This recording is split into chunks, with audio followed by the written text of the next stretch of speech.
A lot of people find building drawers is a complicated process, but it really doesn't have to be. There's a great joint called a lock rabbet. This simple joint to make has been around for more than 100 years, and we've done tests that prove it's actually stronger than half-blind dovetails. So let's make it. One of the things I really like about this joint is it allows the front and back to be identical and the sides to be identical for every drawer. It's simply made by cutting a rabbet out of the front and back piece and a dado in the side pieces. And we do this all with one setup.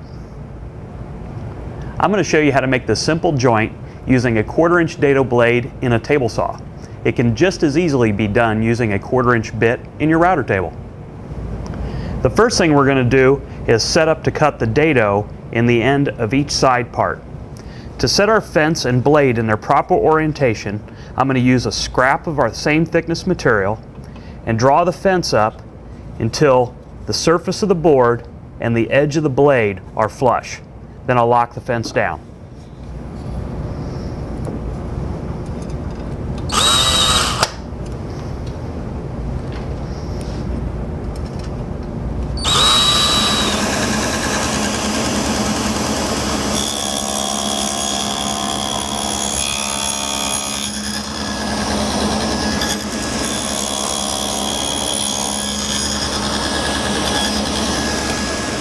To test the fit of the joint, I'll hold my two cuts together.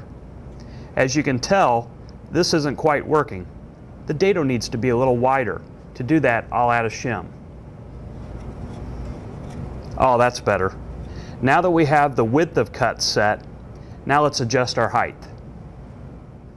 Now I'm going to make a test rabbet in the end of a scrap block for a side.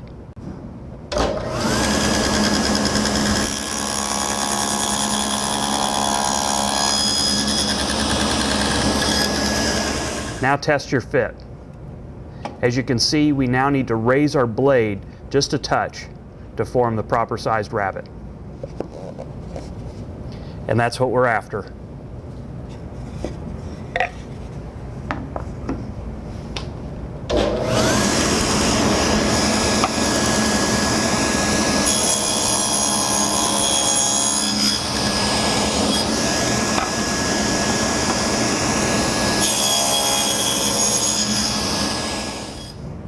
Now we're going to form the rabbets on the front and back parts.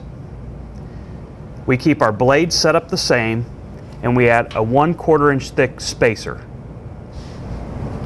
We can make that shim from a variety of materials. Planing material to that perfect space between the blade and the fence is ideal, but we can also use scraps of plywood. I've found that with veneer plywood, it runs about 3/16 of an inch. But typically MDF coarse 1/4-inch plywood fits almost perfectly.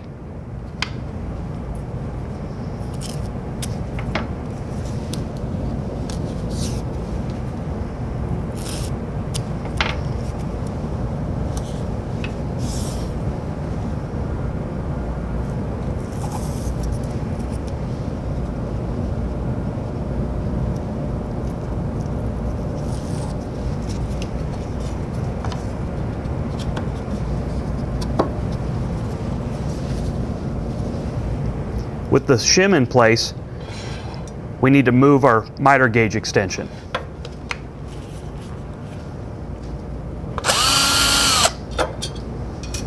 Here's a little trick to make sure your miter gauge extension goes on flat to the miter gauge face. On the back side, remove any tear out or blowout from the screws you've driven with either a chisel or just a sharp utility knife.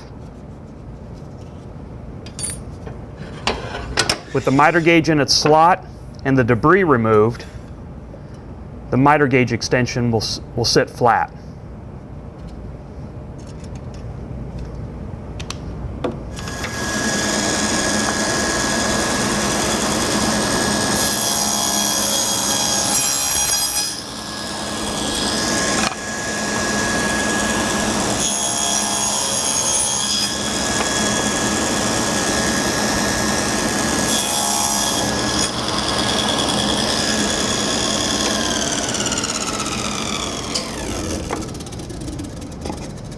That fits really nice.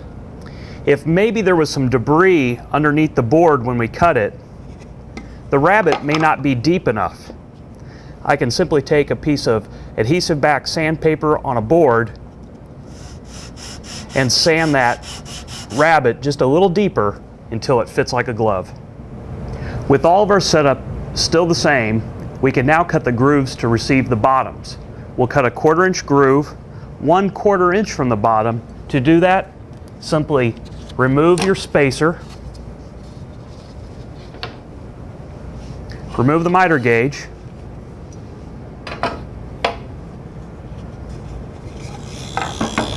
and make the cut.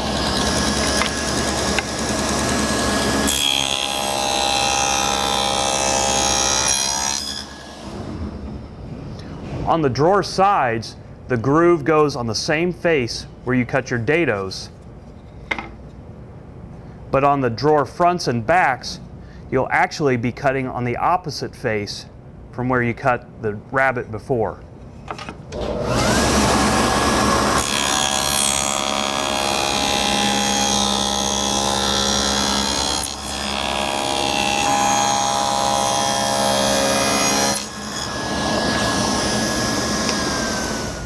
One of the reasons we like to use Baltic birch plywood for drawer bottoms is it's very strong. The other thing, as it's very close to 1/4 inch thick, it fits the grooves very well. If you use material that's less than 1/4 of an inch, you may need to use a single pass on a regular saw blade, adjust the fence over to widen the groove, and then cut the second groove. The nice thing is, all our critical joinery is done with that initial setup, and the drawer bottom, as long as we're consistent in where the groove is on all our sides and all our fronts, we're good to go. After cutting all of our joinery, I had dry assembled a drawer and cut the bottom to size. Now let's see how it goes together. I add the bottom to one of the sides, slip a front or back on, add the other one. Now I can add the second side. We've just done a one setup lock rabbet drawer.